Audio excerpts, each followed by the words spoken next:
What is going on, everyone? We are back with the Pound / Marvel Media Podcast. Pound is not here.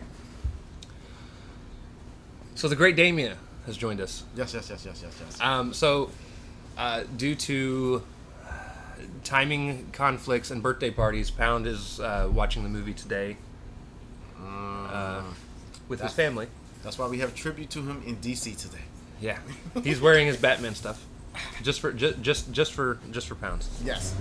I'm super excited about today's podcast. Well, we're recording 2 today. The other one will be for Miss Marvel, but this is for Thor. Yes. And we went and seen the movie yesterday, and it's a good movie. I don't think it's a great movie. It was entertaining. It was entertaining. I feel like it was the most comic accurate Thor story we've gotten so far. And seriousness besides the first one. But I feel like in some ways it's almost to its detriment. I don't know. We'll get there. Please be warned. There will be spoilers. We will be talking about a lot of things. So from here on out, if you're still sticking around, just be warned. If you have not seen the movie, you should probably go see it. We're going to talk about the movie. We're going to talk about the different aspects of the movie, from acting to CGI or graphics, whatever, to story plot. Yes. Changes that we like, changes that we didn't like. At the end of it, we're going to put it on the tier list like we normally would. And yeah. Yes. No news. No news is good news. No news is good news. First thing I want to talk about, though, I want to talk about the acting. And acting is about what you expect from it. We've seen all these people in every other movie except for Christian Bale. Yes. And again, his coming to the MCU, coming from DC, we so used to seeing the Batman character, the loner, realistically, but have his character sacrifice his humanity for his daughter. That's why I looked at it that way. He gave this belief for, again, spoiler alert, for the gods. The whole thing. He became this character because he believed so much into the gods that they were going to give him life, peace, something for his daughter. And when he was let down, it started to bowl on. Like any villain, we always have a death or some reason why we become what we are. As a father, I looked at it that way. As a father, I gave my child to y'all, and you gave me nothing, and you looked at me as humanity as a joke. Right. So, acting wise, I'm going to say I actually think Christian Bale's Gore is the best acted villain I think I've seen in a long time in a Marvel movie. It's not to say that everybody else was bad, but I think Christian Bale's just that level of acting that a lot of people don't really attain. I feel like he did so well as a character. He was creepy, vengeful. You feel like he had the best in a long time Marvel villain in a long time. Better than Green Goblin.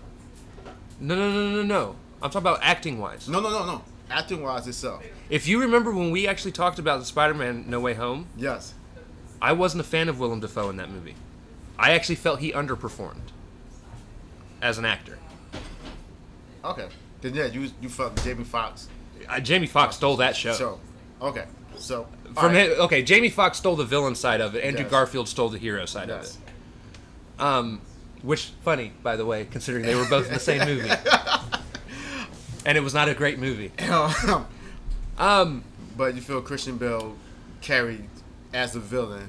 Okay, let's go for this way. Do you feel like his character was one of the best villains for the Thor franchise?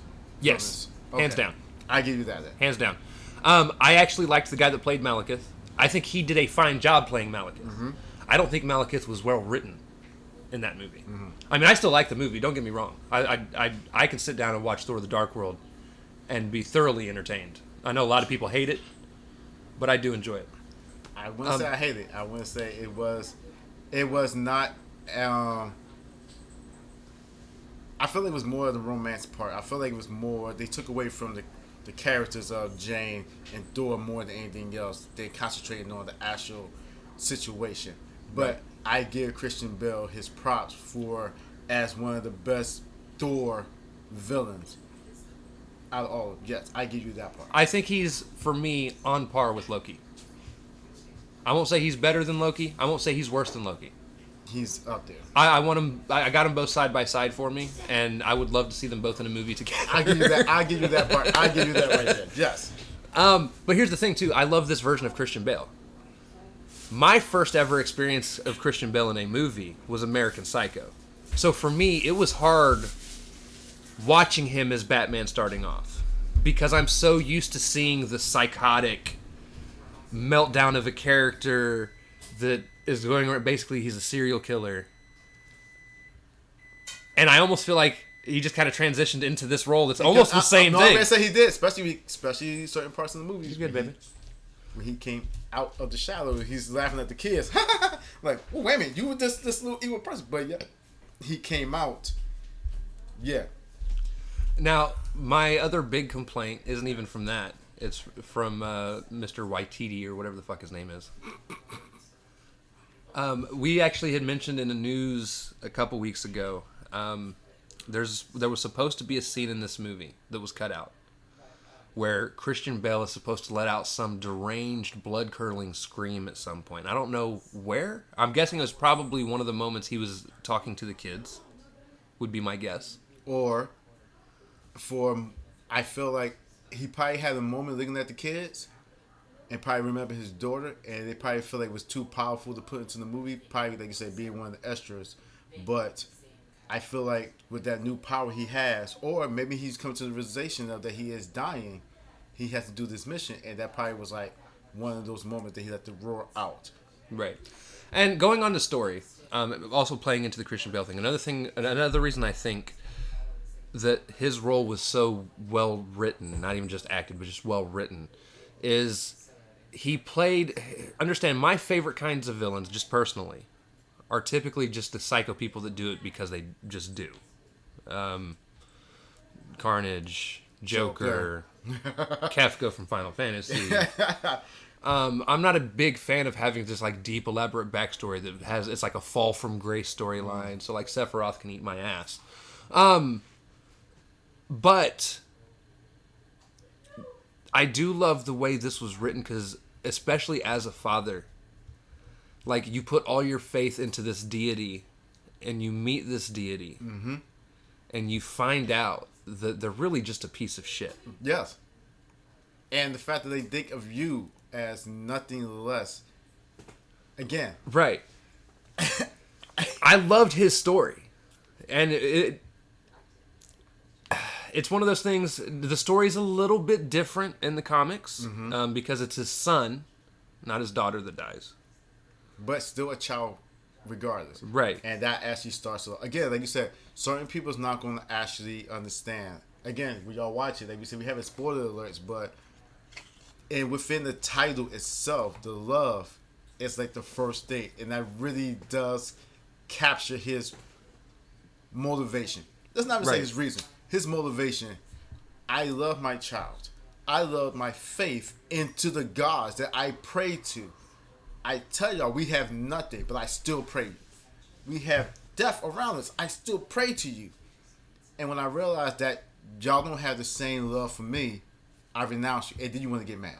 Now, one of the things that did happen in the comics, and this kind of plays into Gore's thing, we see there's another group of people in the comics that are praying because they have a drought, so they're praying for rain. And Thor actually heeds that call. Thor comes in, he makes it rain for them. Because again, Thor cares about the people on Earth. That's one of the things that I absolutely love about reading the comics, especially where I'm at now. He very much tells Odin pretty much constantly to go fuck himself, because he cares about the people on this planet, and he wants to be here to help the people on Earth. So he does go out, he helps whoever it is that's having this drought, and Gore sees that and does not get the same in return from his gods. Yep. Which kind of causes him to say, fuck it, I'm just going to kill all the gods. And another bad thing about a bad thing about the story is we were never going to get the true Gore the God Killer that we were going to get from the comics as a whole. Nope. A lot of it being because Sony isn't going to give up the rights to the All Black. Now they did just call it the Necroblade. In the comics, it's called the All Black Necroblade. Yeah. So they did call it the Necroblade, but it wasn't the All Black, and they can't do that because they couldn't have a symbiotic aspect to the movie because again, Sony has those rights. But they still made the All Black do what it does in the comics in terms of slowly killing the person using it, driving them crazy and mad. So that was really cool to see happen. We're never going to get, look-wise, the version in the comics, and I'm actually glad we didn't. A lot of Christian Bale's acting is very facial structured. Like, he's one of those actors, like, he can show pain. Yeah. And he's so good at it. Okay, so the thing for me, what I kept laughing, is you take it from the mouth down, I just see Batman. I'm sorry. Right. That's his mouthpiece and how he's talking. Yeah, I seen Batman. But I think one of the moments, and I think we spoke about this, is when he walks up to Thor and the team, and he walks with the hood on, and you see his eyes, and then he takes it down. Me personally, I would love to see him just walking around a little bit more with the hood on, and you see the passion and hate that he has for the gods. Right. Show through his eyes. Like when he walks up on them, and these kids give Thor realistically the title of a god. Because you think about it, Thor doesn't look at himself as a god. He never has. In any of the comics, even in the movies, he never looked at himself as a god. Right. He just wanted to be a hero. He wanted to be, from the first movie, he had to learn about humanity. And that's the lesson he has learned continuously in his journey. Realistically. And even in this one. Right. Even when you spoke about it, he wants to go help people and everything else. The humanity comes up. And the fact that, like you said, when you watch this character, you watch this man god compared to the rest of the gods, it's like, yeah. Right. Now, some other things that go on in this story that I absolutely love. I love that they stuck with the true comic book story of the mighty Thor. In terms of her having the cancer. Yes. Every time she transforms, it's actually hurting her more than it's helping her. Yes. I was so excited to see that they did this. And again, seeing people complain about lack of comic book accuracy and then watching the movie makes me mad. Because there isn't much of a lack of comic book accuracy. There's a couple things here and there, but again, it's an adaptation of the comics. It's not going to be frame for frame the same. So I loved, like, there was that scene where she's standing in her hotel. Well, it's not a hotel room. It's her room in Asgard. Yes. That had been given to her, and she doesn't have the powers on her. She looks weak and frail, way more so than you saw the last time you saw her. Yes. Okay. So, for me, what I loved about it is when science that she believed in so much. Again, this whole movie was about belief, love, and everything else. The science that she put into her own world, the science that she had power over, that helped humanity, and the one time science let her down, and she's looking for everything. And like you said, the one scene that was beautiful for me is she's doing what she needs to do in the book, which looked over more knowledge, but it let you know that I'm calling for you. Men there, if you watch it, you heard a sound what made her look at the book, and it's centered on her journey. And what I love about it is because in the comic book, you never seen how men there chose her. But I like how, again... In this, they did. In this, it was. Only thing that they didn't do, they didn't show the chemo taking her hair away they did in the comics. Fine. I'm good with that. But the fact that you showed the effect of her, even when the hammer dropped, like you said, in the hotel, in the room, it showed that she was not strong or not worthy at that moment, dropped, and she went back to her actual natural form. the hair cut down short, her body is withering away, and then the memories of exactly what it was. That moment that she had a weakness, she found the strength in the memories of her mom telling her, always keep fighting, always be strong, and everything else. And that was her thing. Right. She got back, grabbed the hammer, boom, went back into it. And her character arc too, going from that, and then there was the part where towards the end, she's in the hospital room, and Thor's having his conversation with her. And he's like, "I don't want you to come out. The hammer's killing you." He's like, "I'm gonna go kill this guy myself." And she begrudgingly agreed. Mm-hmm. Thor goes off, and as Thor's getting his ass beat, she feels it. Yes. The love connection. And she knows he's in trouble. Yup. And chooses pretty much to sacrifice herself to save the person she loves so much. I think what was really beautiful, and I know this kind of strange when you actually think about it, Stormbreaker, which is his new hammer, having an emotional connection. Yes. Right. But Mjolnir, who has a stronger one, it's like he is in danger, came to her. You know what you must do. It's like that decision right there was already played. And like you said, every hit, every motion, just like he's going. And at that moment, he had to realize the hero that she wanted to be, you had to allow her to do so. Yep. She was going out on her own terms. Even though, yes, I don't want you to, I want to prolong what we have right now. But you took away her choice. To allow her to be the hero that she saw you as. She still did what she wanted to do. I want to help humanity. I still want to do my part. And like you said, at that moment, to me, it was like, okay, you definitely have the emotion and the definition of what a hero is at that moment. And he allowed her to be that way. And then the end to her character arc was done so well. Where after the fight's over, you know, she's laying in Thor's arms and she's talking to him. And when she does finally pass, she faded away into the dust that Odin did. Yes. And it's kind of that signal to show you she was at that point considered worthy enough to be a god. Yep. Just for the post-credit scene, the second post-credit scene, which he thought I was joking at first. I actually stood up and I was like, man, now that was a post-credit scene worth sitting around for. Yes. She shows up in Valhalla and is greeted. I was hoping she was going to be greeted by the entire Thor family. I thought that would have been great too. But I was still thrilled to see Idris Elba show up at least one more time, reprising his role as Heimdall and welcoming. Not just only welcoming her, he also thanked her for watching over my son. Yep. Like, who had actually a bigger part in this movie than I thought would have. Yeah. Oh my God, that was really great. Like, he was basically the kid's leader, is how he was treated.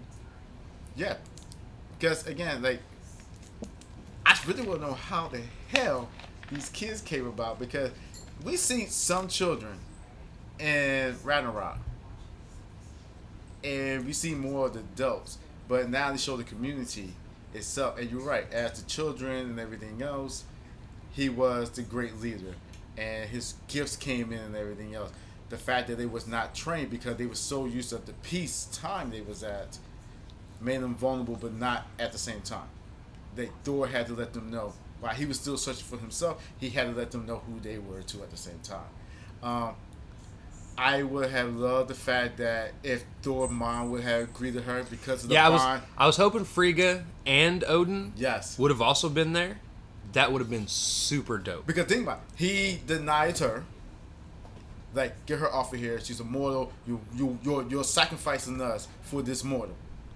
Frida being there. And then, really, she sacrificed herself for the Asgardians. Same in the comic book. I loved it because, again, that moment right there say, we, like you said, we accept you, we recognize you. Even as Valkyrie was saying, oh, you're going to like this new guy. You're going to like it. Because, again, she recognized her as a Thor. Men there recognized her as a Thor. Even as she was dying, and he was sitting there talking about my child was going to be alone, she turned to him as a hero. She would not be alone. Looked at the door and passed off. This is your new journey. Yep. This is your new charge. It's time for you to be a dad, even if you don't want to be one. Or uncle. He's uncle. Uncle, but a hero comes in many forms, and she let him know your child will be still safe and protected. I was not expecting him to be taking her on by himself. I thought she would be among the Asgardians, other children. And nah. Okay, so that's the whole next character arc I wanted to talk about, and this one's actually going to take us back further. Thor, the guy the movie is about. Which, by the way, for those of you that are complaining, oh, King Valkyrie doesn't have much. Yeah, it's not King Valkyrie Love and Thunder. It's Thor Love and Thunder. Okay. Yes. So your bitching is stupid. And matter of fact, let's put that out there. King Valkyrie is only for the MCU. If you actually look at anywhere, she's a warrior. Her job was to be a warrior. She only stepped into the place because he said, they need someone to look up to. I need to find myself. And eventually in this movie, he found himself. And so, and this is one of those things, if you're a longtime watcher of the MCU, it's almost that payout moment of a character development. Thor comes in the first Thor movie, and a lot of people wasn't a big fan of that version of Thor, even though he was very comic accurate. He was very serious. His jokes were in the seriousness that he is. I mean, if you guys read the comics, they even haven't changed him since they've changed him in the MCU. In the comics, he's still very serious. Well, and realistically, because of the battlefield, because of the age, because of his training, a lot of people say that Captain America is the moral compass in the MCU because that's what he is. No, but Thor really is. And for him to actually grow in his arts, think about it, you're right. From the first movie, he was immature. He's immature. He's fighting with his brother. Yep. Which that, honestly, back and forth continues for a lot of movies. He's kind of a fight in the background of the Dark World, kind of in the background of Avengers. Yep. All of the Avengers movies. And Ragnarok. Yes. So he's got this story arc going with his brother, who he loves. But he's also very tired of being betrayed constantly. Which, when Ralph and I had covered Loki as a series, that was one of the things we talked about was Loki's story arc and how he's evolved. But watching Thor Endgame was like the big one, where he loses his brother for good. For good.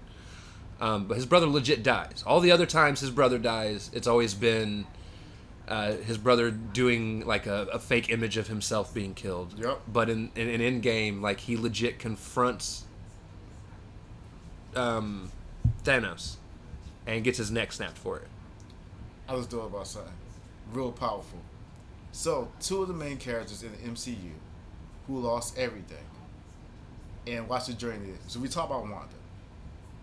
And Wanda, when she lost Vision, her brother, its two most important people in this world are gone. Even after people came back to the blip, they had someone they could actually go to. She had no one. We look at Thor now. He lost Loki, lost his dad, lost his mom, and his love. His literally the first love. There's a third one. Ooh, okay. Spider-Man. He's lost two people. One specifically. Because Uncle Ben, I don't think, was big at all. He wasn't. In the way they played it. But he lost his Aunt May. And nobody knows who he is now. He's on his own. Wait a minute. If you want to go lost, he really lost himself when he lost Tony. So, MCU, make sure you look at these characters not as all-powerful and these great heroes. But sometimes you have humanity, you have your love, you have your loss. And what do you do with that loss? And let's be real, a lot of characters like this. Cap lost Peggy. Mm-hmm. He's lost he's in a world he doesn't recognize. Because he'd been under the ice for 60 fucking years. But he has the opportunity to go back and start his life over. And he does. But throughout most of the time he's in it, he's kind of shoehorned himself into being that leader within S.H.I.E.L.D. Mm-hmm. And until even that backfires on him. And then we get Civil War. Which, honestly, I thought Cap was going to die in that movie because in the actual Civil War storyline, he does. He takes a sabbatical. He goes somewhere, but he comes back. He takes a bullet to the fucking back of the head. No, it wasn't back. He took him to the chest area. Was it the chest? Yeah, because his, again, got betrayed by the love of his timeline. Right. And disappears. So anyways, not trying to sidetrack Back to too Thor. much. Back to Thor. But no, so Thor loses slowly over the whole MCU. Person after person. His mom gets killed. Odin leaves. Dies. Yep. Because of old age. His brother. He, at this point, has lost everyone that's close to him. All his friends are dead. He actually thinks Sif's dead until he finds her in this movie. Yeah, that was pretty straight. We gotta talk about that. But, so he's lost everyone. Jane leaves him. And we start this movie specifically, he's with the Guardians. And he actually gets to the point where he no longer feels at home with them. And even with them, he's lost. Yep. He's constantly meditating, trying to figure shit out. It's like that something that's inside him that at the beginning of the movie, he doesn't know what it is. He's missing something. And then Jane shows up as Thor. Which, by the way, for those of you guys complaining that he was wearing that ridiculous-ass costume, he only wore the helmet for like 3 minutes total in the entire movie. Just to show he was... And that was from the King Thor, too. Like, it was... And for all of you that are like, I hate this CGI helmet, it's not a CGI helmet. It's a legit helmet. He even grabs it, pulls it, takes it off. It's a real helmet. And he made the joke about, I feel lightheaded, I feel costume. I got to take this helmet off. Yeah, he hates it, okay? He only did it to show off, to try and appear more badass. Yes. And then he realized it wasn't working with Jane. Now, he does wear the rest of the costume later during a fight, but again, it's... Still. But no, so then he runs into Jane, and his mind fucks with him quite a bit. Because he's still very hurt that she had left. But he knows he still really cares about her. Even if they weren't necessarily getting along during the end of their original run of their relationship. Okay, I have a question for you, because it just dawned on me right now. The moment that actually changed everything for me on their relationship, because we have watched them constantly this whole time, it's when he was in the hospital, he actually told her that he loves her. Even when they talk the backstories and everything else. That's the first time you hear it. You never hear it. You heard it for the first time. It's like, this is how serious I am. I love you. I cannot have you on this field. I cannot have you leave me. Now, I want to work on this. I have you back. And like you said, he had nothing until she came back. Right. And right now, I would not want to sacrifice anything to lose that.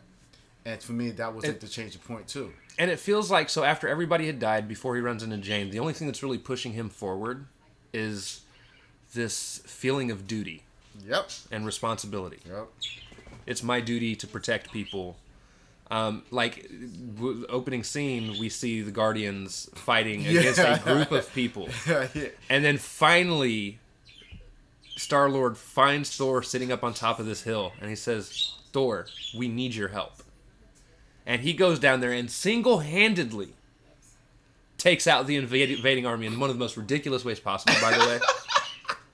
It was both dumb, funny, entertaining, and also dumb. No, so... I'm sorry. The leg scene, I'm sorry. The leg scene. But yeah, so yeah, he finally gets back with Jane. They kind of start to jokingly rekindle things. They kind of take jabs at each other at the same time. So there's still some tension there. And they both blame each other. And I think the first time Thor really realizes how much he truly still cares for Jane is when Gore has them wrapped up. And he's telling Thor, call the axe. Call your axe. Because Gore, for those of you story-wise that don't know, needs the axe to open, which we'll also talk about this in a little bit of detail later, open a doorway to go see eternity. Because eternity can grant wishes. And everybody knows his main goal, his main motivation to get to eternity is to wish for all the gods to die. Yep. That's why he wants to get there. Now, that is not what he ends up wishing for when he does get there, because yes, he does get there, but that's a whole nother situation. But he has Jane and Valkyrie completely wrapped up with whatever the weird shit. The shadows. Has them wrapped up with the shadows. And he even has Thor wrapped up. And Thor is constantly fighting against it and always comes close to getting out, but then he's immediately pulled back. Comes close to getting pulled out and is immediately pulled back. And Gore tells him, he's like, call him Stormbreaker. And then he starts to choke them, the two ladies. And he looks at Valkyrie, but he like looks at Valkyrie, but then stares at Jane. And then finally, you see him open his hand, like a Stormbreaker swings through. He frees everybody and gets into a pretty decent... Now, and here's again another thing that I love, by the way, throughout this movie. Anytime Thor and Gore went at it was a great fight. No, it really They was. did so well with their choreography and fight scenes, because he fought him 3 separate occasions. The first one, Gore overpowered him pretty easily because Thor didn't know what he was getting himself into, and he got surprised. The second time, he fought out of passion and anger. Yes. And then the third time was also passion and anger, but more focused passion and anger. And sister duty, because to get the kids out. Right. And everything else. So, but yeah, so then we see his arc come to a close in this movie. So he, as we were talking about earlier, he's talking to her in the hospital bed before he goes out, because at this point he has Stormbreaker. Yes. And he has Zeus's lightning bolt, which is how he's able to travel. Which is, we're going to talk about that too. Which is also pretty cool. But he gets back to Gore. She comes. And when she comes and saves him, you see Thor almost die a little on the inside. He did. He said it. Because he knew what that meant. Think about it. When somebody shows up and you call them by their name, it's like you do something bad and your mom say, oh, Nick. Like, oh, you just feel it. But that moment with that hammer, matter of fact, let's go ahead and think about that. Second time, Thor was literally almost at death. Some kind of weapon was going to his chest. Millionaire came and saved him. Right. Cap did it first. Jane did it. He was excited for Cap because he knew that Cap was worthy enough to carry Millionaire. He seen that hammer. He knew that was the end of his. That was the end of Jane. Yep. She came there. I saw my future disappear. I saw the times I had left to reconcile, make amends, love you more, slipping away. And you can actually see there's this whole thing that a phrase that's used when somebody passes away. That's usually like, you know, their whole life flashes before their eyes. And for Thor, his whole life with Jane Passed before his eyes. passed before his eyes. I saw it he too. knew. I saw it too. And when she literally, only thing about that scene, and I had to admit to, is when she was calling out her catchphrases, like she knew it was gonna be the last time.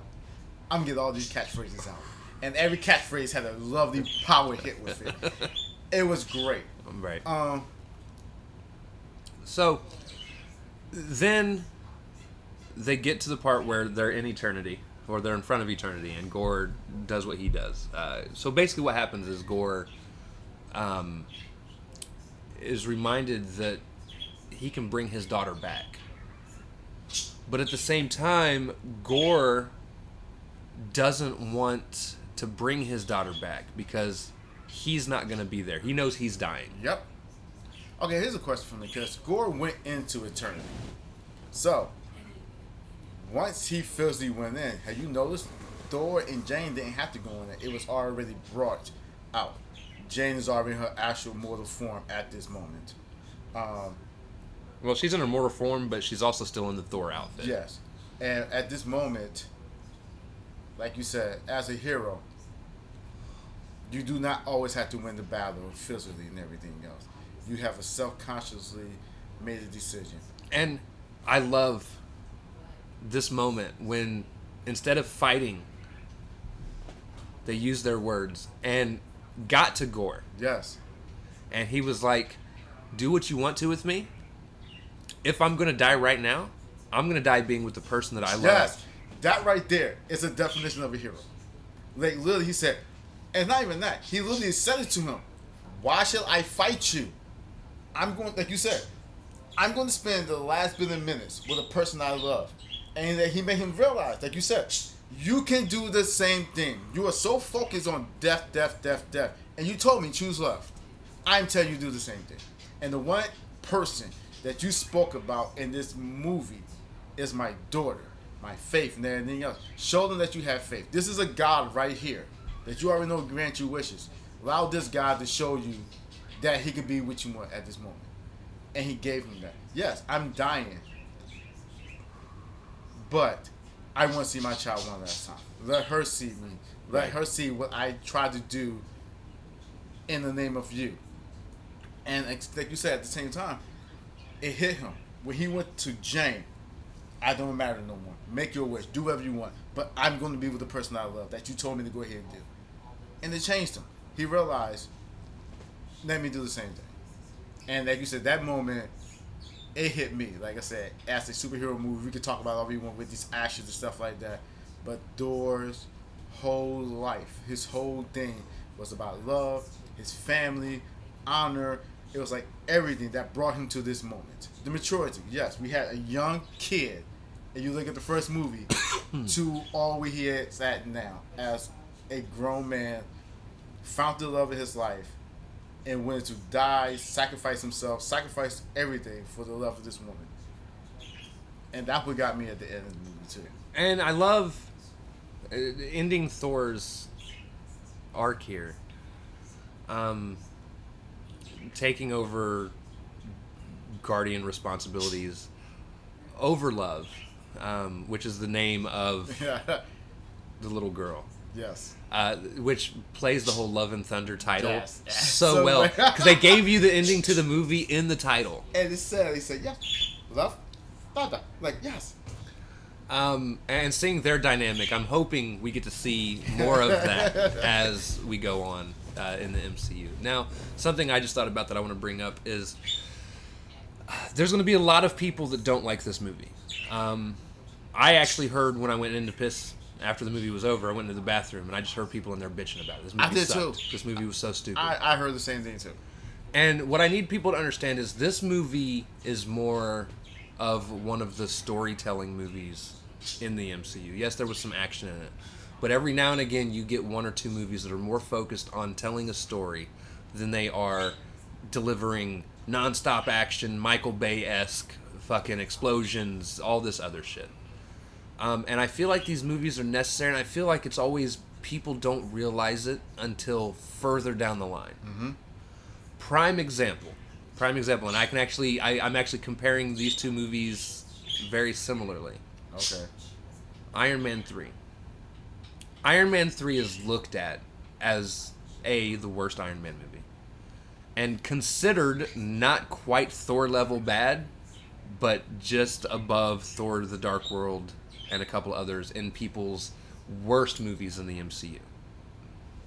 But Iron Man 3's main focus wasn't the fight he was necessarily having with the blue dude, whatever the fuck his name was.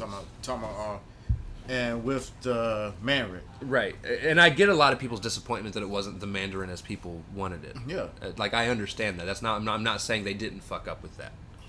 But this movie was used as a movie to push Tony Stark's story with Pepper further and his love for Pepper.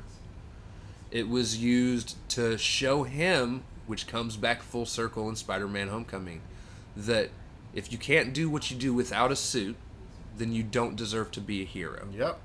And that's what that story was telling. That comes back in Homecoming when he says the same thing to Peter right before he takes Peter's costume from him. Yep. And it's a story development for Tony. That's what that movie's for. Pushing Tony's character further. If it wasn't for that movie, we don't get the Tony in Infinity War and in Endgame that wants to save the people that he loves. He needs to have that moment to push his character forward. And that's what 3 was. And that's why I love 3 as much as I do. I get it. If you look at it as just a regular movie in and of itself, you sit there and you watch it, a lot of it's just kind of like, They fucked up the Mandarin story. But again, like you said, it's But they didn't fuck it up. I feel like it was in development, so it's like we always say the left hand don't know what the right hand is doing. So yeah, we end up seeing the Mandarin, but he served the purpose. And I have to agree with you when it came to Tony too. It's like we're so used to this man, head strong, action, action, action, action, and he sacrificed his relationship.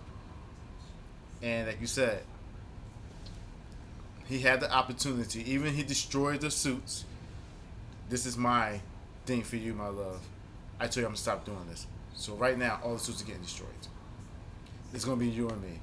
And as a father figure for Peter, that was like a great line too, because he had to learn the same thing too. I'm still Iron Man. I just don't need the suit to be Iron Man. I still have the intelligence. I still have the heart. I have everything that I need to do to still be. You want to be a hero, but you need to learn the fundamentals of a hero. That suit is not what makes you a hero. right. Again, with Thor, And with Thor in this, Thor, it's a similar line, but also different. Thor doesn't know who he is, hasn't known for 15 years in the MCU. no, he didn't. He's gone from being a bratty young adult, Cocky.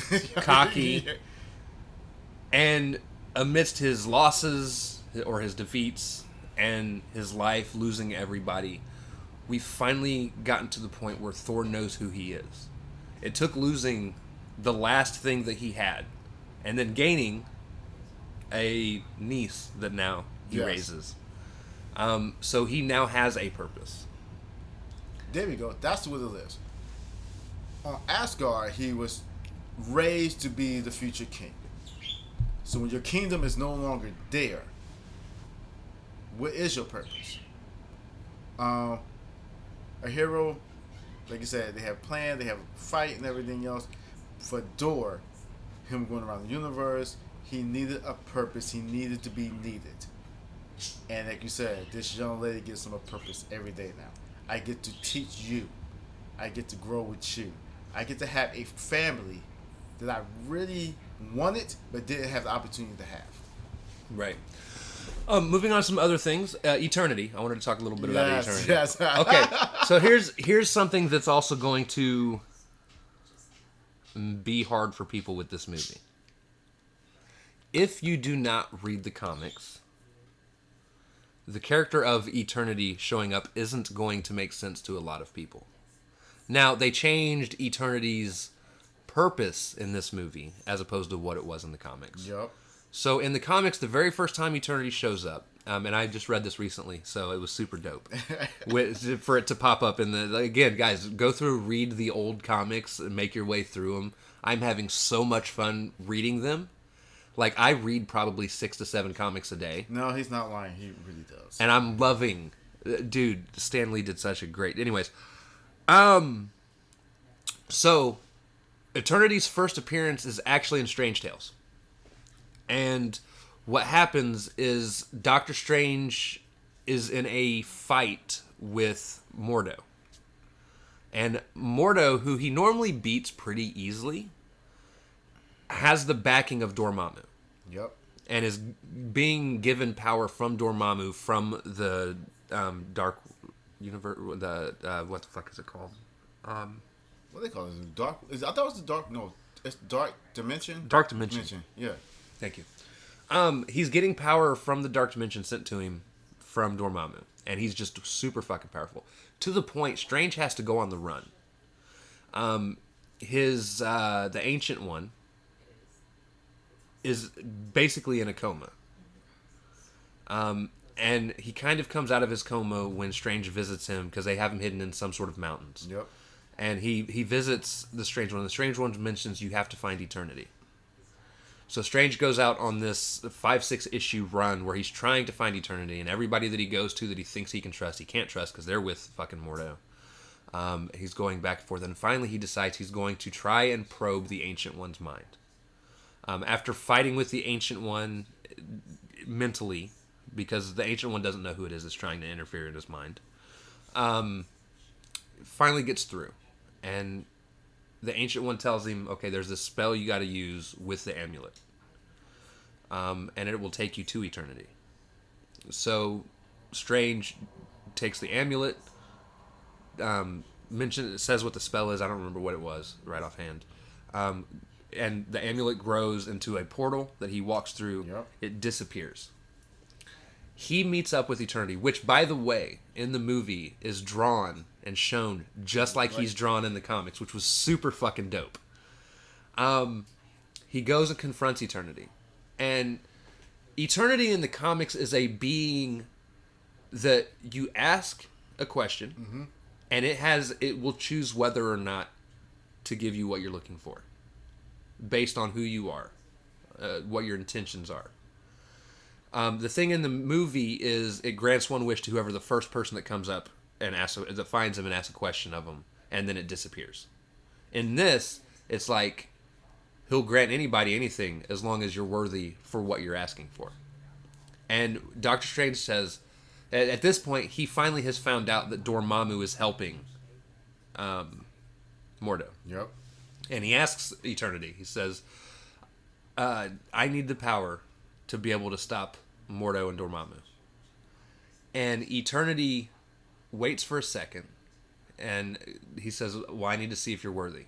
And he scans and realizes, because Ancient One apparently has gotten power from Eternity before. That's kind of something that's hinted at in the comics. And finally, Eternity comes back, and he says, I'm not going to grant you this power, because you don't need this power. He says, you've got what you need to be able to stop Dormammu and Mordo.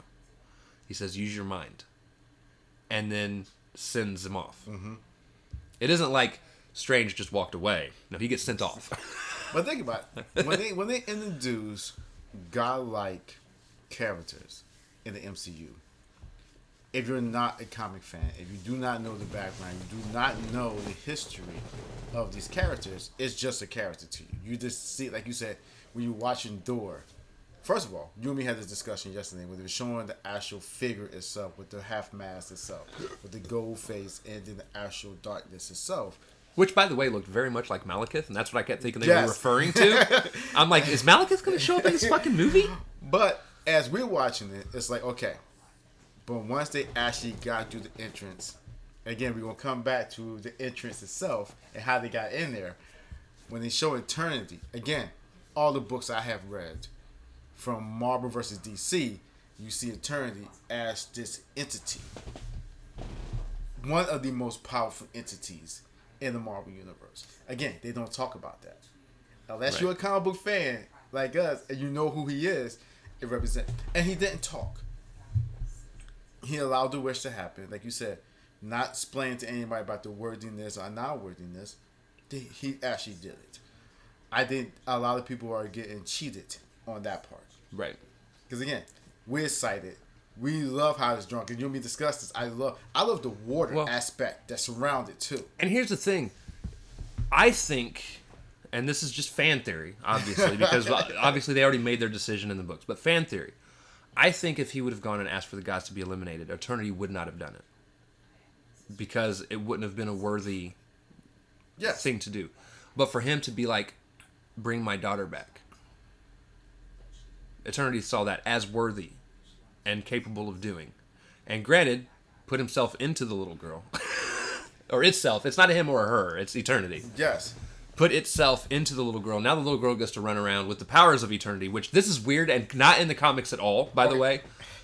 I don't know where they're going with this. I have another question for you, which it just dawned on me right now. How did he get to carry Stormbreaker? Do Stormbreaker do not have the same powers and no, it doesn't. rules? Because, remember, Odin put the limitations on Mjolnir. Mm-hmm. And he actually did it in the movie to keep Thor from it. Mm-hmm. In the comics, he did it. He didn't, actually. No, that's the thing. It's not a thing in the comics. That's the thing. So, okay. So in the comics, it was already, you had to be worthy to lift the hammer. Mm-hmm. It was already a set thing. In the movies, he put that spell on Mjolnir. But may he be worthy gain the power of Thor or whatever the fuck it is. And again, how they changed so much. in this movie is kind of funny because I now you saw my Mjolnir, and they spoke about the background how Jane became worthy because Thor told Mjolnir to always look out for her. To me, that's a great love too. That's a bond right there. Right. I like that he took Stormbreaker, dragged him a little bit, and had him on his back. Again, like you said, this hammer itself was not as. It was never imbued with the thing. No. Thor had never done it himself just to make sure nobody else could pick it up. None of that stuff. It was just, if you remember, he got Stormbreaker out of necessity. Yep. So he was in a rush, probably didn't think things all the way through. After the main fight's over, probably not even thinking about it. But then eventually, if he would have thought about it, it's one of those things where, like in hindsight, yeah, he probably at some point should have done it. But he's so busy with being lost in life and everything else, it's just not something that's on your mind. He really wasn't thinking like that because he used him as a bottle opener at one point, like right. But no, so the whole Eternity thing was cool. I'm interested to see where the MCU takes that further. And again, I was more excited when they mentioned Eternity because having just read that Doctor Strange saga within the last week and a half, I'm like, no way! Super excited. There were some other fun things that happened in this movie. In terms of just... Because let's be real, none of the other characters had major character arcs. No. Korg is just Korg. Korg was... I loved him. I love only face Korg when he lost the rest of his body. Because it reminded me of another legend within Norse mythology of this guy that gets stuck in a tree, which they play into it in God of War. Oh, they did. 2018. Yep. So I thought that was a nice little reference to all that going on. However, so Korg, he doesn't really need character progression. He gets a husband at the end of the movie. Yes. And they, hold hands for 30 days and have a kid or whatever. Another one. That's a weird thing you guys got to watch to understand. Yeah, that really is. Valkyrie, we find out, doesn't even enjoy being the king.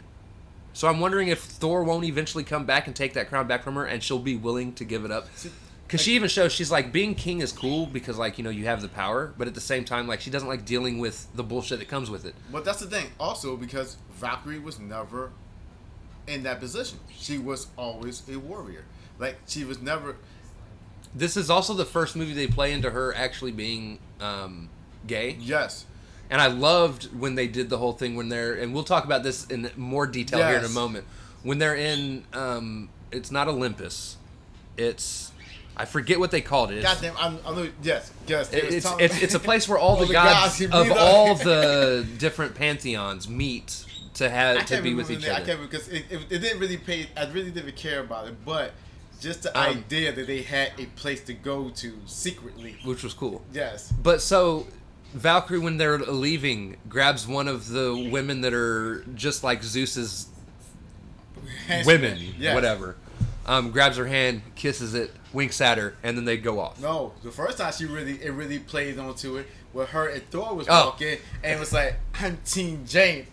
Take off, and then he's like, what? Yeah.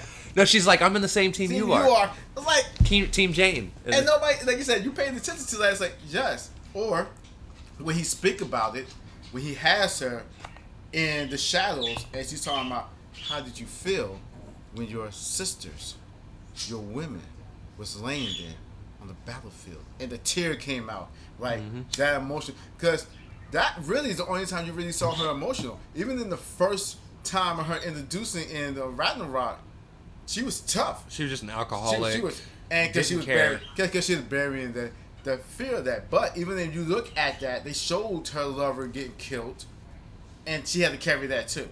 But at this moment, you have the city. You have everything else. Yeah. I'm also wondering, because they have not said what her actual name is. Because here's the thing. Valkyrie's a title. Yes. It's not a name. Nope. So I'm still wondering if that's supposed to be Brunhilde, who is Valkyrie in the comics. But you don't want to do that because somebody's going to say... Somebody's going to be like, she's not a white woman. She's blonde hair, blue eye. Nah. Okay, just leave it as it is. Again, like you said, this is a whole different thing. Now, what I... kind of like, and if nobody's noticing, yes, she's the king, but as soon as Thor stepped down, it's basically like pushed to the side. Like, all right, Thor is back. Like, it ain't in the middle of talking. Well, and they had an argument. He spoke. The way Asgard's run is completely different too. Because again, if you're looking at Ragnarok, Asgard as we have known it for 10, 15 years is gone. Yep. Completely gone. They now have to settle on Earth in a space carved out just for themselves, which they probably just took over. I don't think the government even gave a shit. No, think about it. Because Odin literally said it. When he died, this can be Asgard. It's not the place, it's the people. It's the people. But now that they're on Earth, they kind of have to deal with earthly things as a part of being their own little thing, right? So you got to deal with the politics. You got to talk with world leaders, commercial. I don't think she had to do the commercials, but I'm sure she was like, money. You got to fund your people. And yet, the tourism. That was what's funny for me. It's like, all right, so for people who didn't know anything about the Asgards, let's go ahead and talk about this. I love that they do flying ship rides for people. That was one of the best parts for me too. No, I take that back. One of the best parts for me is they redid the actual skit where they brought from Ragnarok. Which, by the way, shout out Matt Damon Yes. for being willing to be in these movies without ever being credited. By the way, he's never in the credits for that role. Again, I love it. But Matt Damon shows up and he's always Loki. Yes. And does a great job being fake Loki. It's fucking hilarious. I loved it too. But again, I was not expecting him to see him in this movie, by the way. I was not. And when he showed up, I was like, oh. See, not even just the Loki character, but even out of the character. When they was having all this chaos going on, do you think we should do a play for this? It was like, y'all tell stories so much, do play. It was like, okay, y'all have a situation. Do you feel like that we need to do that? That's one of the comic reliefs. I kind of like that a little bit too. Thor had his moments. My favorite comic relief in the entire movie, by the way, is when... Okay, so Thor, by the way, has moments where he's trying to be very serious. And here's where I said it's very comic accurate because he's a very serious person. But the way that they kind of have him recite things is in a comedic way, which kind of takes away from it too. But one of my favorite moments, he's talking where he says, we're going to save the children and then eat. And then everybody gasps. He's like, we're not going to eat the children. But we used to. He's like, that's long gone, very dark times. And I laughed. Because, again, if you guys know mythology, that is a thing that used to happen amongst the gods. They used to eat children. The children, yes. And that's actually going to now play into the last part of the story that I want to talk about. All right. This world of gods that is like a meeting place amongst all the pantheons, which I, by the way, am going to be super excited to watch when it comes out on Disney Plus, so I can pause it and see what all the different gods are that are sitting there, see if I can mention any of them. This is a moment that I've already heard people complain about. And here's my problem with... It's the same problem I have with people's complaints with the movie Eternals. Marvel, Disney, are starting to kind of further deepen themselves into the mythologies of other religions that are very much taking place in the comics. Yep. Whether it's with, what is their names? The, Black Panther. Fucking, the actual, Wakandans. Wakandans, there you go. That's what I was looking for. Wakanda. Whether it's the Wakandans worshipping the African gods that the Africans do. Oh, yes. And the Panther being one of the gods. We've now had Moon Knight, who's dealing with the Egyptian gods. We've got Thor dealing with the Greek gods. And then you had the Eternals who are... Well, the Eternals are some of the gods themselves. Yes. And here's the thing. So many people are complaining because I feel like Disney, Marvel, is going into this expecting people to know stuff about these characters. Because they're not straying too far from the myths of the actual gods that have been told through the history of their individual areas.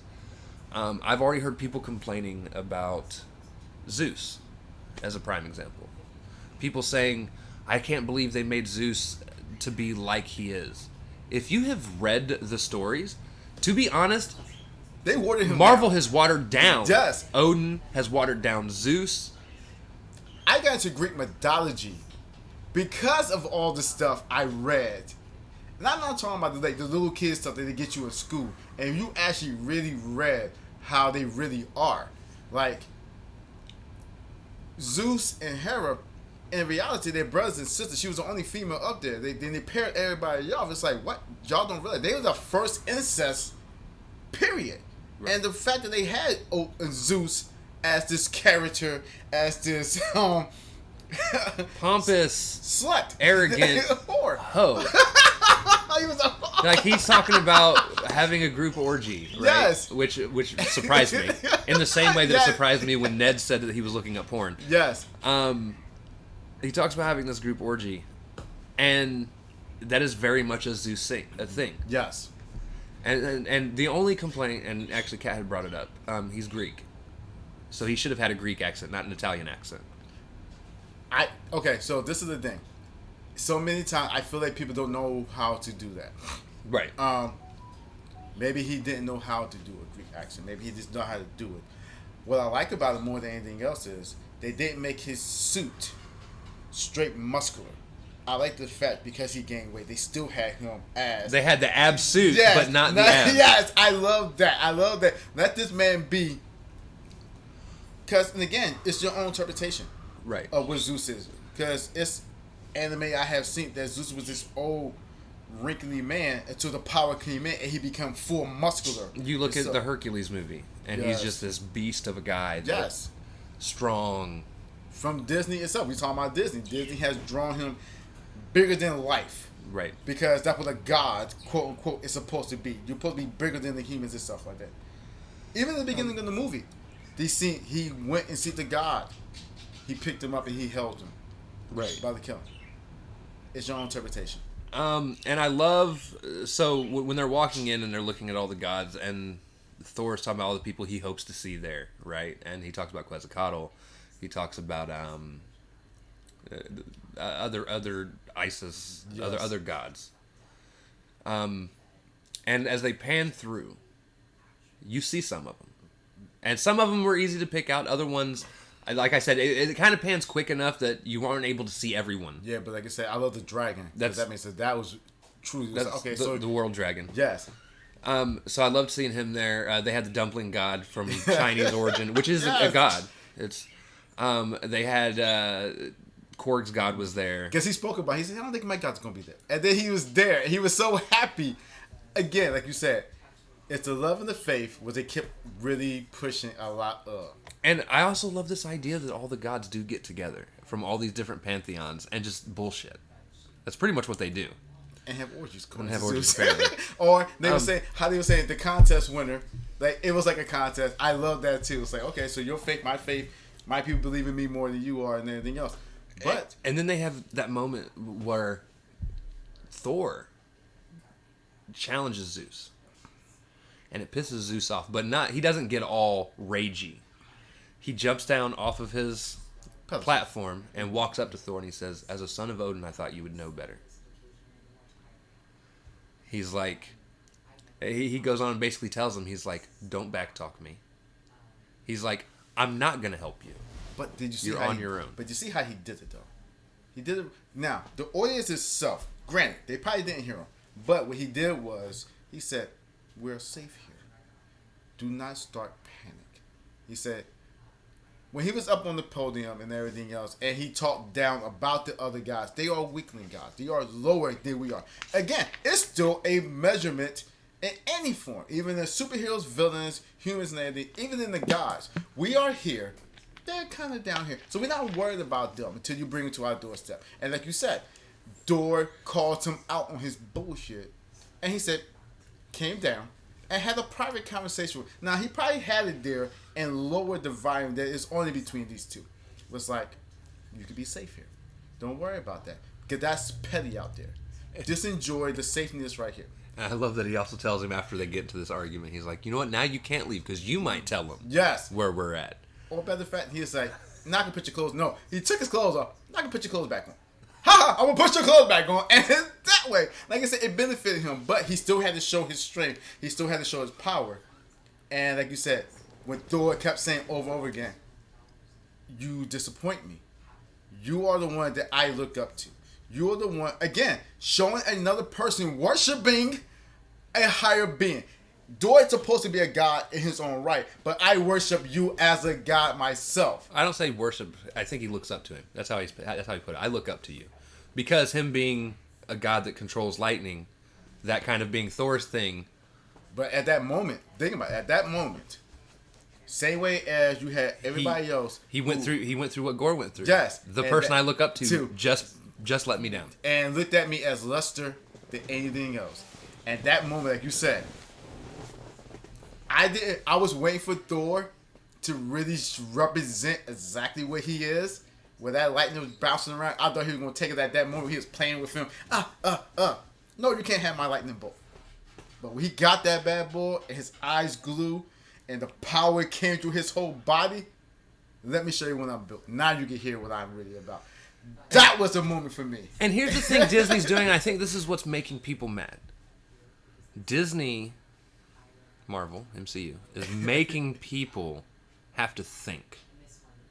Because, again, if you go into this movie and you don't have any understanding of a lot of the things that they're talking about, you're going to go into this movie, and do not get me wrong, there are moments throughout the movie where I was even sitting there and I was kind of like, that's so stupid. Just some of the, like the goat yelling thing was great. The first 4 to 5 times that it happened. And then it's like that beating a dead horse of a joke. Was. And then you're just finally to the point where you're like, all right, shut up.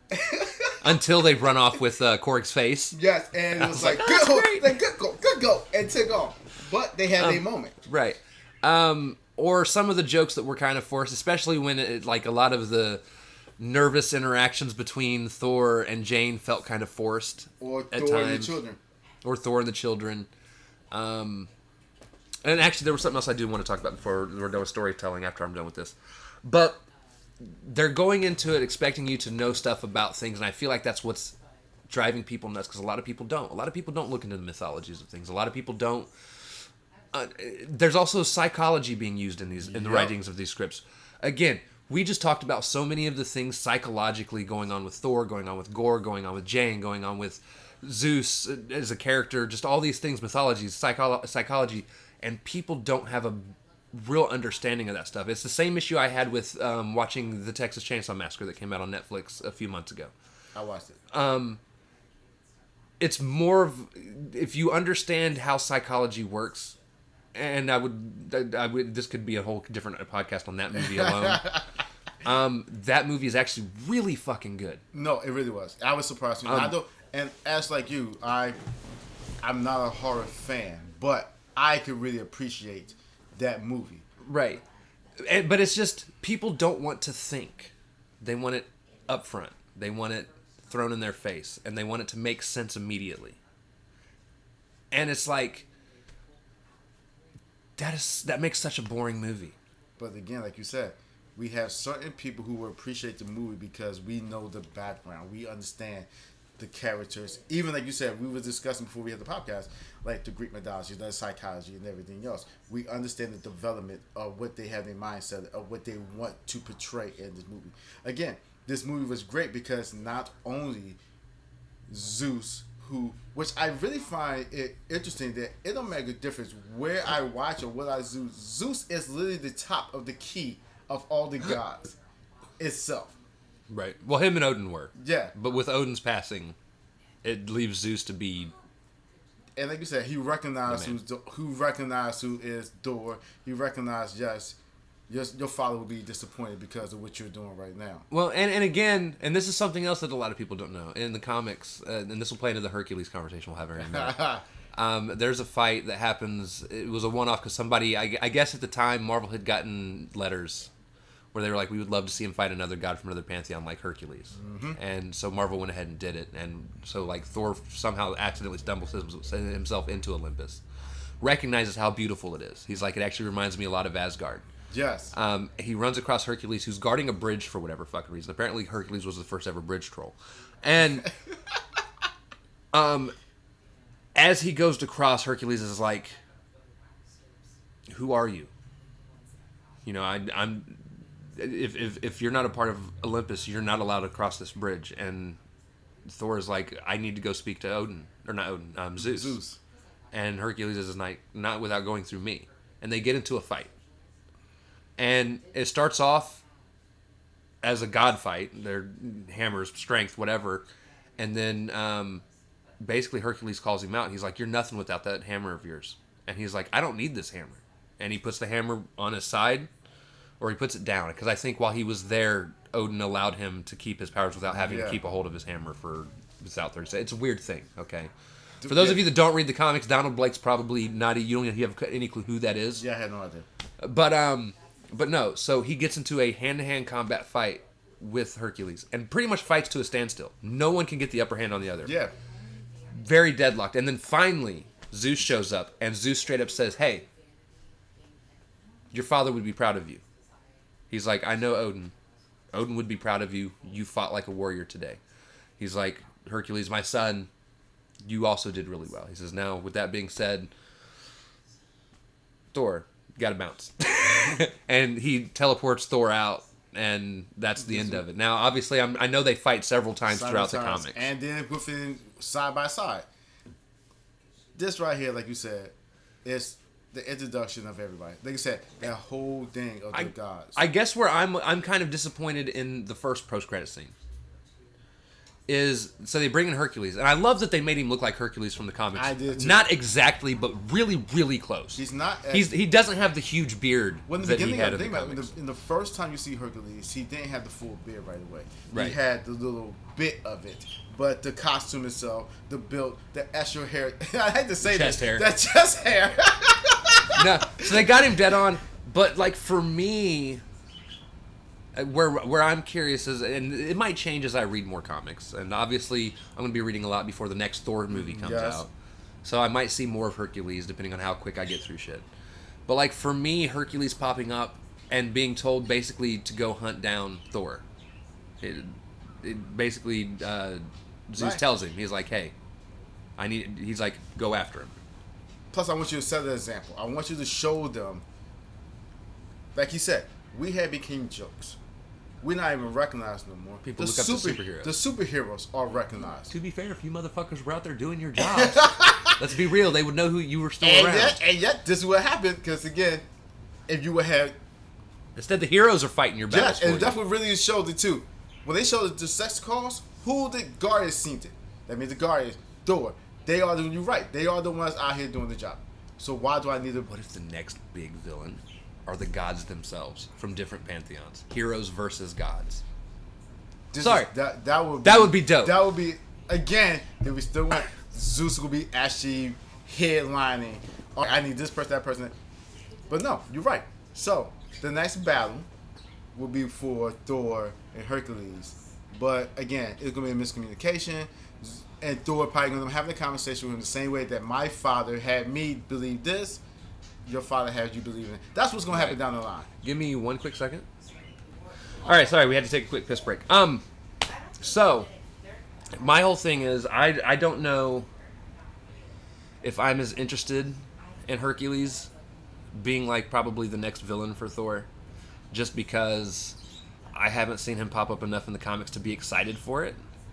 Because there's so many Thor villains out there. Let's be real. Marvel, every single goddamn hero has like 50 billion villains. No, they really do.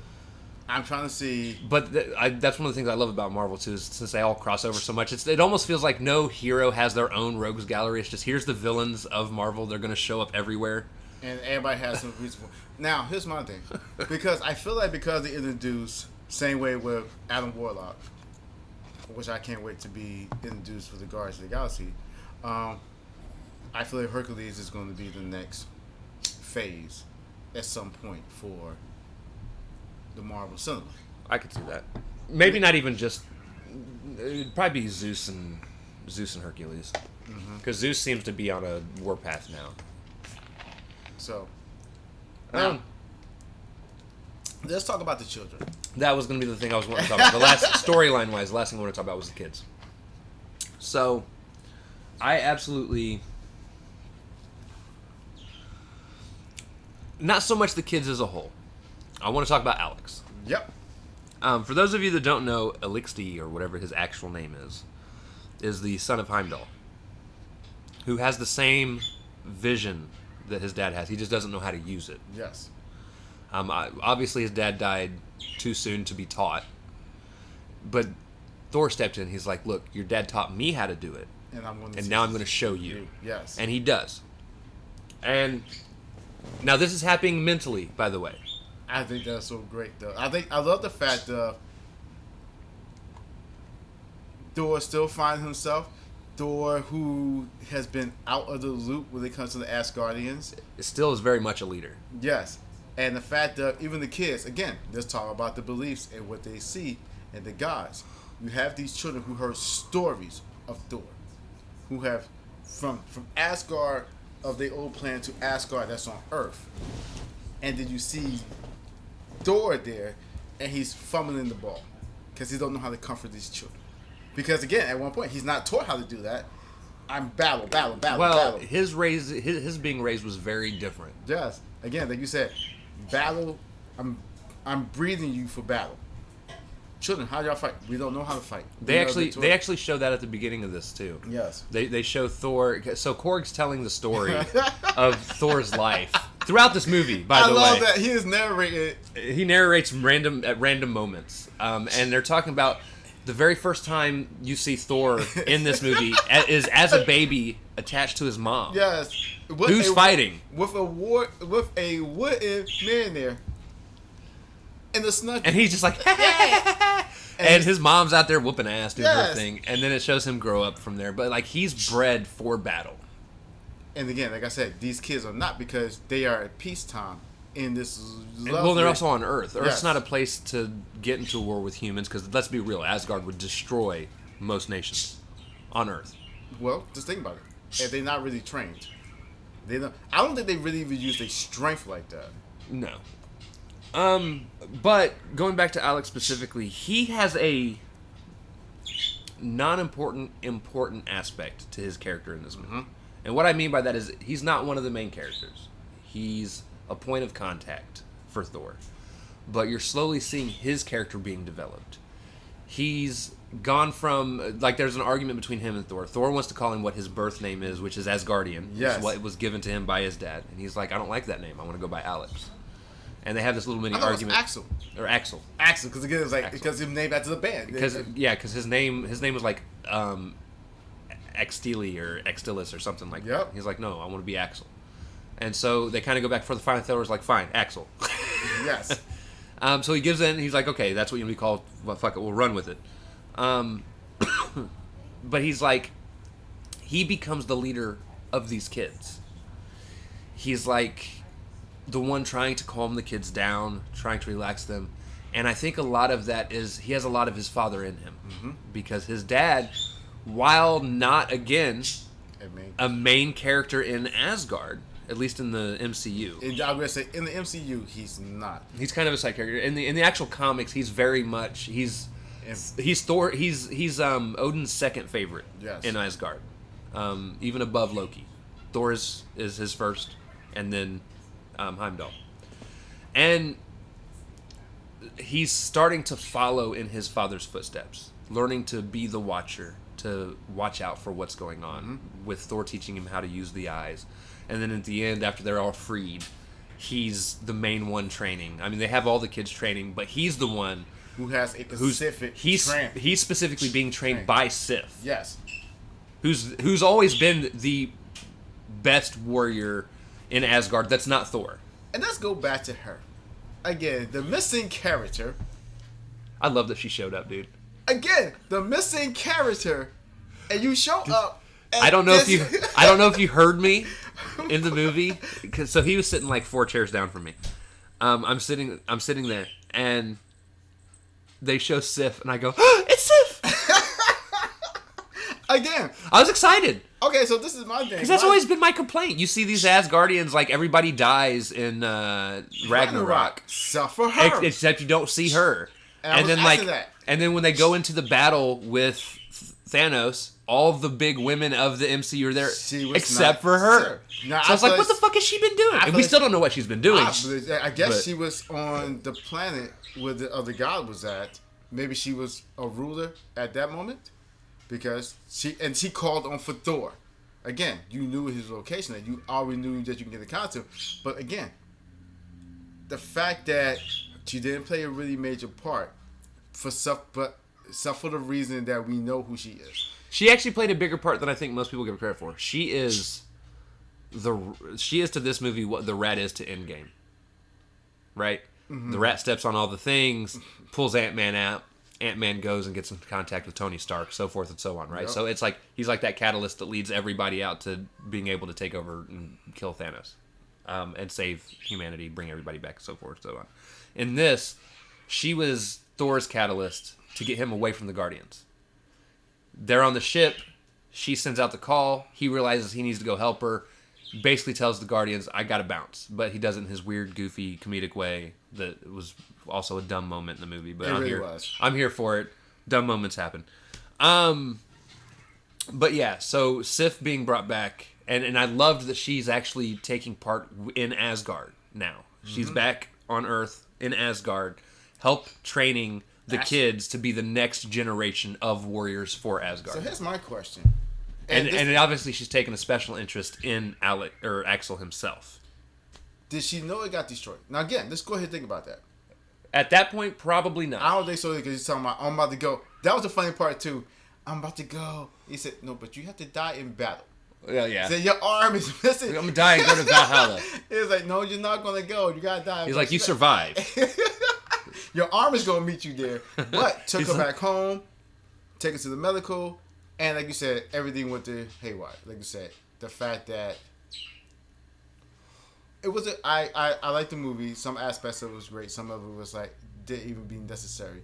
But like you said, the development, character development. It's a big character development movie. And Thor, Jane. I like they had small pieces for the other characters too. It's like yes, you had the doctor, you had the assistant talking to Jane at the beginning of it. Hey, look, stop trying to save the world. Your body's telling you to slow down. Now here's my question. Where did the cancer come from? Because I think you and me had this conversation. I actually think the cancer came from her experience in the Dark World. Thank you. I had the same thought. That's what I've always thought, and I'm kind of sad that they didn't allude to it. But I think her coming in contact with whatever that substance was in the Dark World, I don't remember what they called it at this point. Because it was part of the Infinity Stone. Right, but I think that's what gave her cancer. I do too. I personally first think so too. Because it is a stage 4. We don't know how long it was in your system. Because that kind of could play it all the way where it was at. And now, and for that cancer to be eaten, because like I said, millionaire who gives you your strength, power, and everything else, but also is draining you of your mortal system, which, again, because if you remember in Endgame, she shows up, and in that universe, she's actually being helped by the Asgardians to try and figure out a way. Yes. To heal her, which at that time they didn't say what it was. She was there. It was just after in the story arc the Dark World thing happening, and she was up there for safekeeping, being looked after and whatnot. Right before his mom dies. Yep. So that's a different universe though. Because again, the way they explain all this in the whole thing is like, your future becomes your past becomes your present, so forth and so on. So that's a different timeline.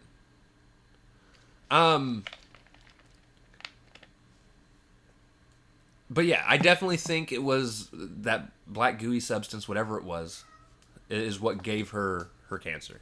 And that actually goes explain. Because Jane could have disappeared in the bleep. Which could have prolonged the cancer and everything else for bringing her to the timeline that we are at now. Because if she didn't bleep, she would have continued and she probably would have passed doing Ragnarok, the whole everything else. Right. So, she disappears. She comes back, and the cancer has appeared and everything else. Because Dorothy's over here with Wanda and doing her thing, but you're back enough time to sit by Jane's side to go ahead and do what needs to be done. You have the doc who's talking to her. There's nothing we can do. Nothing is going to do anything. Now, the last thing that I want to talk about is the special effects of this movie. I think they nailed it. I was excited and loved a lot of the stuff that they did. The way they developed the Rainbow Bridge that was traveling along with them looked so well done. Yeah. Okay, that's the thing. I don't have a problem with Marvel doing a special effects. They had the budget for There's been a couple times in movies past that some of the special effects were a little shoddy for me. Prime example, I'd mentioned it during our review of Multiverse of Madness. There's that scene where Wanda's coming out of the mirror early on in the movie in Taj Mahal. Remember when they all go into that back room and she comes out of the mirror and it's all ring light? Yeah, because it was all cracking that. She used the reflections. But the CGI they did for that looked very. She was looking plasticky. I wasn't a big fan of it, and that was honestly the only part in that movie that I was like, it was kind of. But I didn't even get any of that in this movie. There's not one thing. The armor that he used, that he had on, that was beautiful. That most people didn't seem to like. They hate the blue and yellow costume, whatever. But that's what his costume color was. I thought it looked really well done. And I was waiting for special effects to talk about this. Jane's use of Mjolnir in this movie was so dope. Okay, that one was great too. The first time she did it too, I lost my shit. I thought that was hot. She throws the hammer, but the hammer, since it's broken, splits into hundreds of pieces, and individually go after different people and take them out. And then she catches the hammer, the actual hammer base, and it all comes back individually and reattaches like a Lego set. And I thought it looked so well done. My favorite action moments in this movie are the 3 times she actually did that. And I was like, and then that last time she did it, it connected to the All Black. And destroyed it.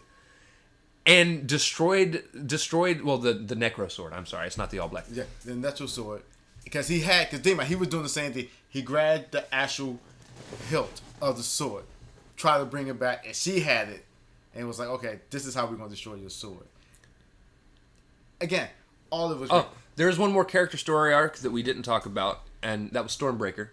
So Stormbreaker took on a mind of its own in some of the most hilarious ways, and I did want to bring this up. It's one of the. Can we talk about man there? One of the moments that are hilarious.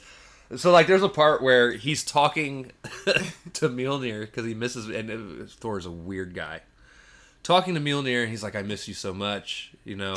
And then all of a sudden, you see Stormbreaker creep into the picture staring at Thor, and Thor looks over, and he's like, oh no, I love you too, you're it's me and you now. And then like, there's that part where, so Stormbreaker's being used to power being able to ride on the flying ship. Yes. And there's a part where they're in there talking, and he stops, and he walks over to Mjolnir, and he starts just talking about Mjolnir, and then all of a sudden, Stormbreaker starts fucking up, and the ship starts shaking. So he goes and grabs a beer, and he walks out, and he's like, "Hey, buddy, just so you know, yes, me and Mjolnir go back, but it's me and you now. It's me and you." He's like, "Here's your first beer," and he pours the beer over fucking Stormbreaker. He's like, "It's our first beer together," and I'm just like, "This is so ridiculous, but so great." Okay, so here's the question. So when we think about that, does it have a more emotional attachment compared to the one at Endgame? Yes. Because again, like you said, he didn't have a problem with that. He gave Cap men there. He said, "Oh, I want the bigger one. You got the smaller one." It went up his business. But I think it's because Thor had a huge part in creating Stormbreaker. I thought it was because if you remember, the starlight went through Thor. Yeah. To heat up the mechanism, the whatever it was called, that melted it into place. Now you would think there would also be a slight connection. I feel like that's what with it was. Groot. No. I feel like that's the emotional aspect because it came through Thor and probably had Groot in it. They developed the personality of having him being that little asshole. Right. Think about it, because men there. There's a part in the beginning too where he rides Stormbreaker like a fucking broom. I was like, why? He said, "All right, come on, catch up." Again, they made it such a funny thing, but I feel like this man there, because the attachment and it got broken, he thought he lost it. It was done. I'm not gonna have you no more. And then you see it again. The pieces come together like his life. It was shattered. Right. And when you look at it, it came back together. And he still had men in there at the end. But all the things they had to go through. And the emotional aspect, because Jane had it. The things that she could do. Because again, I'm not going to lie. I'm with you on that. With the fact that she just took it. And just made it her own. And it did everything. It's like... And speaking of CGI, the last part of CGI or special effects that I want to talk about. there's a moment where Thor tells all the kids to go grab something. They all run out, and this is when he's about to fight with Gore. Gore's summoned his shadow creatures, and they're closing in on him. And Thor is finally physically there with the kids, and he's like, "Okay, everybody go grab something to use as a weapon." And everybody but one little girl does. They all run out. They grab their individual items, and Thor whispers into Stormbreaker, and he says, he says the same thing his father said when granting the power to the hammer in the first movie. But he does say for a limited time only. And he spreads that power between all the weapons that all the kids are holding. He had Zeus's lightning bolt. Because think about it, Stormbreaker is actually being used to open up the portal. Oh yeah. And that was, like I said, that's what makes it more funny. And seeing him develop more of his power. Think about it, we never see Thor literally do certain things, but at this moment, lending out his strength was a great moment, like you said. And every kid, like you said, at this moment, we're all Asgardians. Well, and special effects wise, one of the things that I loved when this happened, and I feel like there's going to be a lot of people that missed this. They go to an aerial shot of the power spreading out, and the kids are standing in position with their weapons in a way that when the electric spreads through, for those of you that don't know, there is something in the mythology called the Tree of Life. Yes, it is. And it is the basis of, for the Greek mythology, life around Earth. And it's this one tree that sprouts out, and the lightning works its way, and as it pans back, it makes the Tree of Life. And I was like, that is so fucking cool. But then, the kids turn into complete badasses, okay? We're talking, they all have power of lightning. They're all doing their thing. My favorite one was the little girl that did not go and grab a weapon, was holding a stuffed rabbit. And the stuffed rabbit, she's using it to shoot like electricity out of. And is spreading it across and the she's fucking... screaming, and she's like hollering. They all had the battle cry. They were all battle crying. They were whooping ass. I was like, this is so cool. And the effects that they used were so well done. Again, like I said, everybody had their moment. I feel like that's what it was. It was a great movie all around. It was a great movie. And again, I'm one of those people, surface level, I can definitely understand why there's going to be a lot of people that don't like this movie. But if you're somebody that is into the lore, not just of Marvel, but you're into mythologies and psychology and how things are playing. Like, we just sat here and talked about things that I hadn't even thought of until we had started talking about it. Yeah. There was so much that was put into this movie that honestly you just need to think about. And I know there's going to be people, I shouldn't have to think during a movie. Well, then you shouldn't be watching a fucking movie. I'm so tired of humanity just being like, I don't want to think. That's our problem. None of you want to think.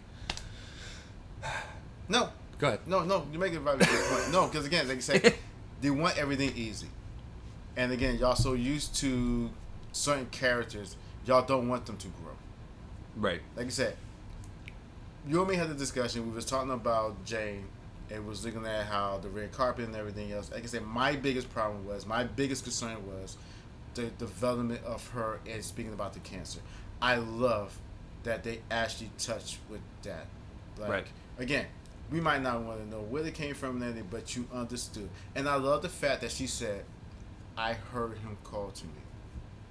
Right. And again, when you actually think about it, she's doing her research. The book seemed like it made a sound, and she went to it, and it went straight to the page. Millionaire. Right. And then she goes there. And I love the fact that when she touched this right there. And what's kind of funny is the guards are sitting right there, and everybody disappeared. None of the guards say, hey, ma'am, you want to go ahead and move and anything else? She walks around with her little hoodie on. Kind of know something about to happen. And then the clouds. Same time I see the clouds like that is when Thor was trying to get the hammer. The ring comes down, showed that he was not worthy no more.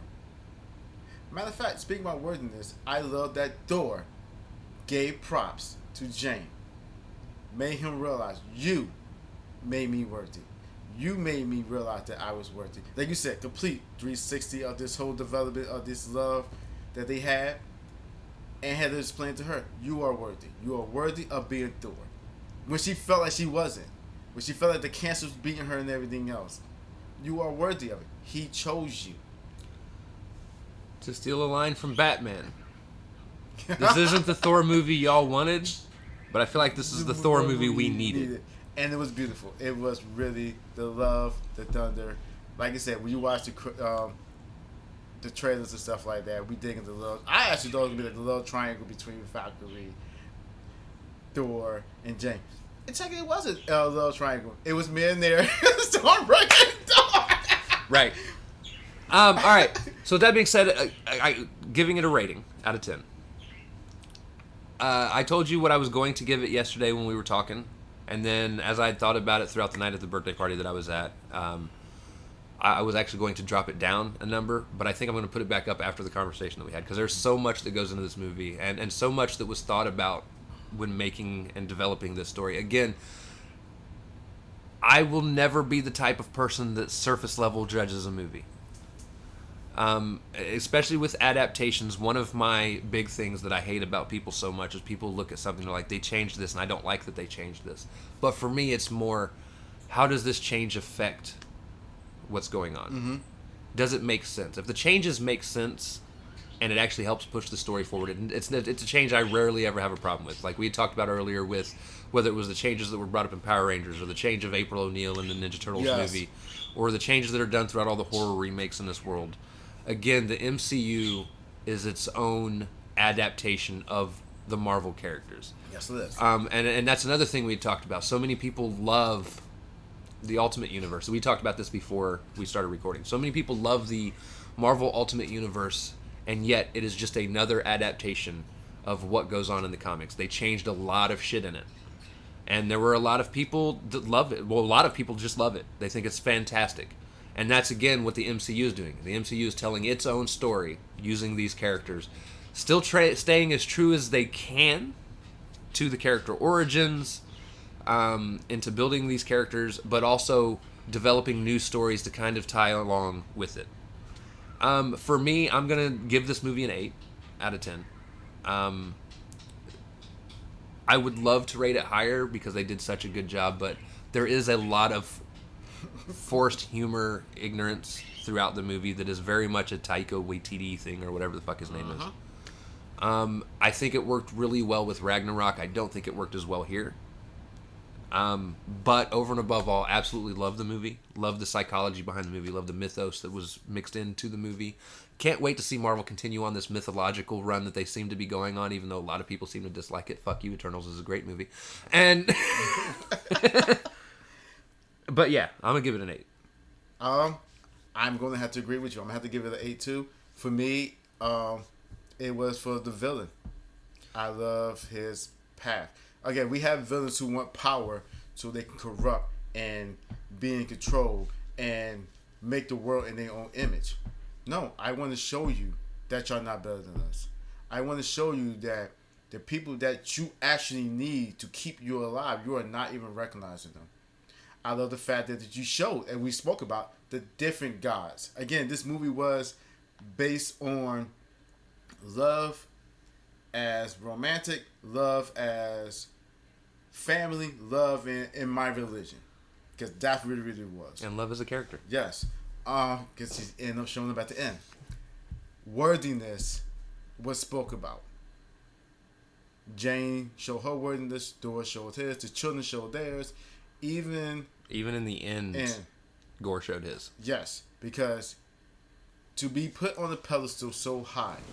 Well, I love that, again, Gore was willing to put his hatred aside for the love of his own kid. Yes. And again, like you said, it could have been a guy, girl, make a difference.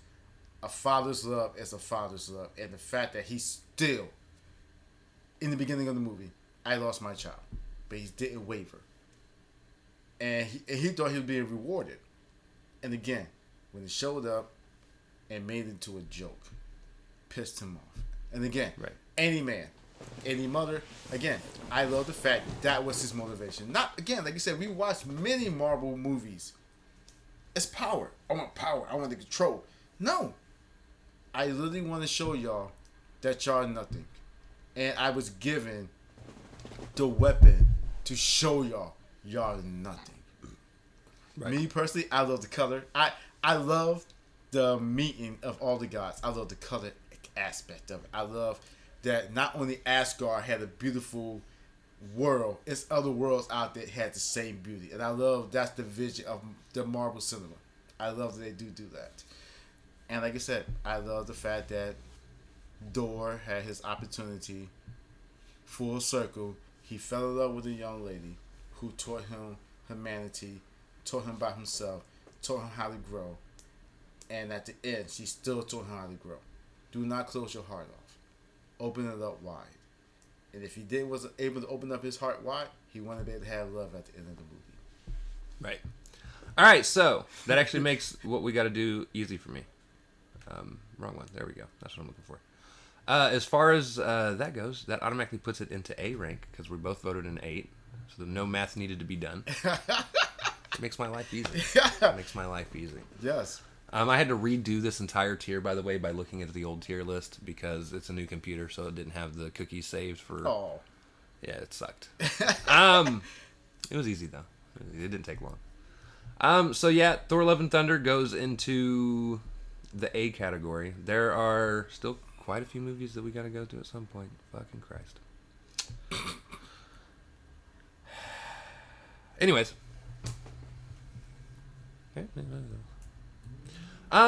So this episode will probably either come out later today or early Monday. The next episode we're going to record after this. I'm going to take a little break, probably an eating break. Yep. There's a casserole in there that you want to try.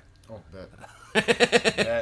But we're also going to record the Miss Marvel one shouldn't take near as long to get through. No, but it was that was still a dope episode. So be prepared for that one. It's kind of, as you really think about it, the kind of theme of the next episode we're going to talk about. It kind of go hand in hand with what we just spoke about. Did Marvel do that on purpose? Oh my God, this weekend, I mean, yes. But no, so look forward to that. And that's it. Let me switch back to the original screen before we zoom out here. All right. So thanks everybody that showed up. Appreciate it. To all like 5 of you that watch or listen to us. And we'll be back. Yes. Soon. Yes. Love y'all. Excelsior.